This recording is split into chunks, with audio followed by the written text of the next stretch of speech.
ಸೂಜಿ ಮತ್ತು ದಾರದ ಪರಿಚಯ. Introduction to needle and thread. ಹೊಲಿಗೆಯಲ್ಲಿ ಸೂಜಿ ಮತ್ತು ದಾರವು ಅತ್ಯಂತ ಮೂಲಭೂತ ಮತ್ತು ಅಗತ್ಯ ವಸ್ತುಗಳಾಗಿವೆ. ಇವೆರಡೂ ಜೊತೆಯಾಗಿ ಉಡುಪುಗಳಿಗೆ ರೂಪ ನೀಡುವ, ಜೋಡಿಸುವ ಮತ್ತು ಅಲಂಕರಿಸುವ ಕೆಲಸ ಮಾಡುತ್ತವೆ. ಬಲವಾದ ಮತ್ತು ಆಕರ್ಷಕವಾದ ಹೊಲಿಗೆಗಾಗಿ ಬಟ್ಟೆಗಳ ಪ್ರಕಾರ ಮತ್ತು ದಪ್ಪವನ್ನು ಆಧರಿಸಿ ಸೂಜಿ ಮತ್ತು ದಾರಗಳನ್ನು ಆಯ್ಕೆ ಮಾಡಲಾಗುತ್ತದೆ. ಈ ವಿಡಿಯೋದಲ್ಲಿ ನಾವು ಸೂಜಿ ಮತ್ತು ದಾರದ ಪ್ರಕಾರಗಳು ಮತ್ತು ಅವುಗಳ ಉಪಯೋಗಗಳನ್ನು ತಿಳಿಯುತ್ತೇವೆ. ಸೂಜಿಯು ಒಂದು ಲೋಹದ ತೆಳ್ಳನೆಯ ಕಂಬಿಯಂತಿರುತ್ತದೆ.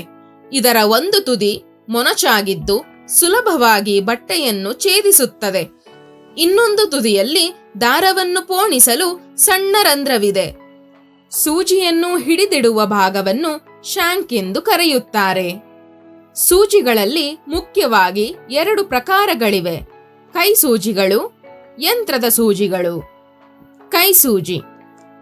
ಬಟ್ಟೆಗಳನ್ನು ಹೊಲಿಯಲು ಕೈ ಸೂಜಿಗಳು ತುಂಬಾ ಮುಖ್ಯ. ಈ ಸೂಜಿಗಳು ಮಾರುಕಟ್ಟೆಯಲ್ಲಿ ವಿವಿಧ ಪ್ರಕಾರಗಳು ಮತ್ತು ಗಾತ್ರಗಳಲ್ಲಿ ಲಭ್ಯವಿದೆ. ಮೊನಚಾದ ಸೂಜಿ.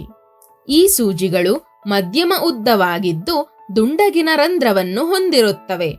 ಇವು ಸಾಮಾನ್ಯವಾಗಿ 1 ರಿಂದ 10 ಸಂಖ್ಯೆಗಳಲ್ಲಿ ಸಿಗುತ್ತವೆ. ದಪ್ಪ ಬಟ್ಟೆಗಳನ್ನು ಹೊಲಿಯಲು 16 ರಿಂದ 18 ಸಂಖ್ಯೆಯ ಸೂಜಿಗಳನ್ನು ಬಳಸಲಾಗುತ್ತದೆ. ಇವುಗಳನ್ನು ಕಾರ್ಪೆಟ್ ಸೂಜಿಗಳು ಎಂದು ಕರೆಯುತ್ತಾರೆ. ಅಲಂಕಾರಿಕ ಕೆಲಸಕ್ಕಾಗಿ 10 ಅಥವಾ 11 ಸಂಖ್ಯೆಯ ಸೂಜಿಗಳನ್ನು ಬಳಸಲಾಗುತ್ತದೆ. ಕಸೂತಿ ಸೂಜಿ. ಇವು ಚೂಪಾದ ತುದಿಯ ಸೂಜಿಗಳಾಗಿದ್ದು ಸಾಮಾನ್ಯವಾಗಿ 1 ರಿಂದ 10 ಸಂಖ್ಯೆಯಲ್ಲಿ ಸಿಗುತ್ತವೆ. ಈ ಸೂಜಿಗಳಲ್ಲಿ ರಂಧ್ರವು ಸ್ವಲ್ಪ ಉದ್ದವಾಗಿರುತ್ತವೆ. ಅವುಗಳನ್ನು ಹತ್ತಿ ಮತ್ತು ರೇಷ್ಮೆ ದಾರಗಳಿಂದ ಕಸೂತಿ ವಿನ್ಯಾಸಗಳನ್ನು ರಚಿಸಲು ಬಳಸಲಾಗುತ್ತದೆ. ಯಂತ್ರದ ಸೂಜಿ. ಮಾರುಕಟ್ಟೆಯಲ್ಲಿ ವಿವಿಧ ರೀತಿಯ ಕೈ ಸೂಜಿಗಳು ಲಭ್ಯವಿರುವಂತೆ ಹೊಲಿಗೆ ಯಂತ್ರದ ಸೂಜಿಗಳು ಸಹ ಸಿಗುತ್ತವೆ. ಯೂನಿವರ್ಸಲ್ ಸೂಜಿ. ಇದು ಅತ್ಯಂತ ಸಾಮಾನ್ಯವಾದ ಸೂಜಿಯಾಗಿದ್ದು ಹೆಚ್ಚಾಗಿ ಹೊಲಿಗೆ ಯಂತ್ರಗಳ ಸ್ಟಾರ್ಟರ್ ಸೆಟ್ನಲ್ಲಿ ಬರುತ್ತದೆ. ಇದರ ತುದಿಯು ಸ್ವಲ್ಪ ದುಂಡಾಗಿದ್ದು ಹತ್ತಿ, ರೇಷ್ಮೆ ಮತ್ತು ನಿಟ್ ಬಟ್ಟೆಗಳ ಕೆಲಸದಲ್ಲಿ ಬಳಕೆಯಾಗುತ್ತದೆ. ಬಾಲ್ ಪಾಯಿಂಟ್ ಸೂಜಿ. ಇದು ಯೂನಿವರ್ಸಲ್ ಸೂಜಿಗಿಂತ ಸ್ವಲ್ಪ ಹೆಚ್ಚು ದುಂಡಾಗಿರುತ್ತದೆ. ಇದು ಬಟ್ಟೆಯ ತಂತುಗಳ ನಡುವೆ ಹಾದು ಹೋಗುತ್ತದೆ ಮತ್ತು ರಿಬ್, ಹತ್ತಿಯ ನಿಟ್ ಮತ್ತು ಉಣ್ಣೆಯಂತಹ ಹಿಗ್ಗುವ ಬಟ್ಟೆಗಳಿಗೆ ಸೂಕ್ತವಾಗಿದೆ. ಮೈಕ್ರೋಟೆಕ್ಸ್ ಸೂಜಿ. ಈ ಸೂಜಿಯನ್ನು ಸೂಕ್ಷ್ಮ ಹೊಲಿಗೆಗಳಲ್ಲಿ ಬಳಸಲಾಗುತ್ತದೆ. ಇದರ ತುದಿ ತುಂಬಾ ಚೂಪಾಗಿ ತೆಳ್ಳಗಿರುತ್ತದೆ. ಇದು ರೇಷ್ಮೆ, ನೈಲಾನ್, ಬ್ರೋಕೆಡ್, ಲೆದರ್ ಮತ್ತು ಪಾಲಿಸ್ಟರ್ನಂತಹ ಮೈಕ್ರೋಫೈಬರ್ ಬಟ್ಟೆಗಳಿಗೆ ಸೂಕ್ತವಾಗಿದೆ. ಮಾರುಕಟ್ಟೆಯಲ್ಲಿ 60x8, 70x9 ಮತ್ತು 75x10 ಸಂಖ್ಯೆಗಳಲ್ಲಿ ಸಿಗುತ್ತದೆ. ಇಲ್ಲಿಯವರೆಗೆ ಸೂಜಿಗಳು ಮತ್ತು ಅವುಗಳ ಪ್ರಕಾರಗಳ ಬಗ್ಗೆ ಕಲಿತ ಹಾಗೆ ನಾವು ಸೂಜಿಯ ಭಾಗಗಳ ಬಗ್ಗೆ ಕಲಿಯೋಣ. ಬಟ್. ಶಾಂಕ್ನ ಮೇಲಿನ ಭಾಗವು ಸಣ್ಣ ಪಿರಮಿಡ್ನ ಆಕಾರದಲ್ಲಿರುತ್ತದೆ. ಅದನ್ನು ಬಟ್ ಎನ್ನುತ್ತಾರೆ. ಇದು ನೀಡಲ್ ಬಾರ್ನಲ್ಲಿ ಸಿಂಗಲ್ ಪಾಯಿಂಟ್ ಸಂಪರ್ಕವನ್ನು ಮಾಡುತ್ತದೆ. ಶಾಂಕ್. ಸೂಜಿಯ ಮೇಲಿನ ಭಾಗವನ್ನು ಶಾಂಕ್ ಎಂದು ಕರೆಯುತ್ತಾರೆ. ಹೊಲಿಗೆ ಯಂತ್ರದಲ್ಲಿ ಇದನ್ನು ನೀಡಲ್ ಸ್ಕ್ರೂ ಮೂಲಕ ನೀಡಲ್ ಬಾರ್ನಲ್ಲಿ ಜೋಡಿಸಲಾಗುತ್ತದೆ. ಶಾಂಕ್ನ ಮುಂಭಾಗವು ದುಂಡಾಗಿದ್ದು ಹಿಂಭಾಗವು ಸಮತಟ್ಟಾಗಿರುತ್ತದೆ. ಶೋಲ್ಡರ್. ಶಾಂಕ್ ಮತ್ತು ಬ್ಲೇಡ್ ನಡುವಿನ ದಪ್ಪವಾದ ಭಾಗವನ್ನು ಶೋಲ್ಡರ್ ಎಂದು ಕರೆಯುತ್ತಾರೆ. ಅದರ ಕೆಳಗಿನ ಭಾಗವು ತೆಳ್ಳಗಿರುತ್ತದೆ. ಶಾಫ್ಟ್ ಮತ್ತು ಬ್ಲೇಡ್. ಶಾಂಕ್ನ ಕೆಳಗಿನ ತೆಳ್ಳನೆಯ ಭಾಗವನ್ನು ಶಾಫ್ಟ್ ಅಥವಾ ಬ್ಲೇಡ್ ಎಂದು ಕರೆಯುತ್ತಾರೆ. ಗ್ರೂವ್.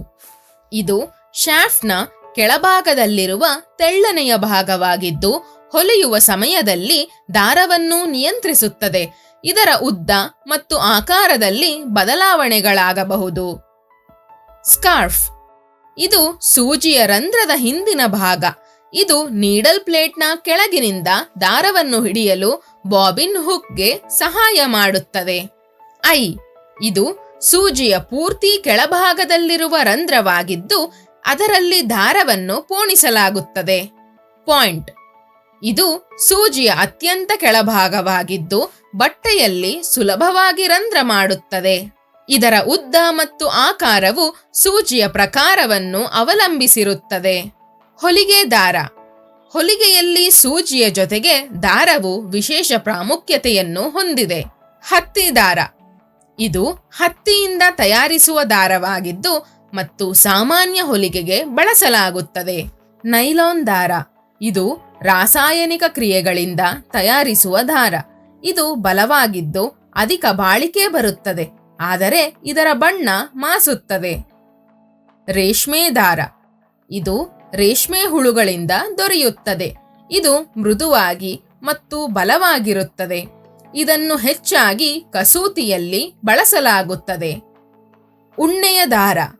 ಇದು ಕುರಿಗಳಿಂದ ದೊರೆಯುತ್ತದೆ. ಇದನ್ನು ಚಳಿಗಾಲದ ಬಟ್ಟೆಗಳಲ್ಲಿ ಬಳಸಲಾಗುತ್ತದೆ. ರೇಯಾನ್ ದಾರ. ಇದನ್ನು ಆಧುನಿಕ ಕಾಲದಲ್ಲಿ ವ್ಯಾಪಕವಾಗಿ ಬಳಸಲಾಗುತ್ತಿದೆ. ಸಾರಾಂಶ. ಈ ವಿಡಿಯೋದಲ್ಲಿ ನಾವು ಸೂಜಿ ಮತ್ತು ದಾರದ ಬಗ್ಗೆ ವಿವರವಾದ ಮಾಹಿತಿಯನ್ನು ತಿಳಿದಿದ್ದೇವೆ. ನಾವು ಸೂಜಿಗಳ ಪ್ರಕಾರಗಳು, ಅವುಗಳ ಪ್ರಮುಖ ಭಾಗಗಳು ಮತ್ತು ಅವುಗಳ ಉಪಯೋಗಗಳ ಬಗ್ಗೆ ಕಲಿತಿದ್ದೇವೆ. ಜೊತೆಗೆ ವಿವಿಧ ರೀತಿಯ ದಾರಗಳ ಬಗ್ಗೆಯೂ ಕಲಿತಿದ್ದೇವೆ.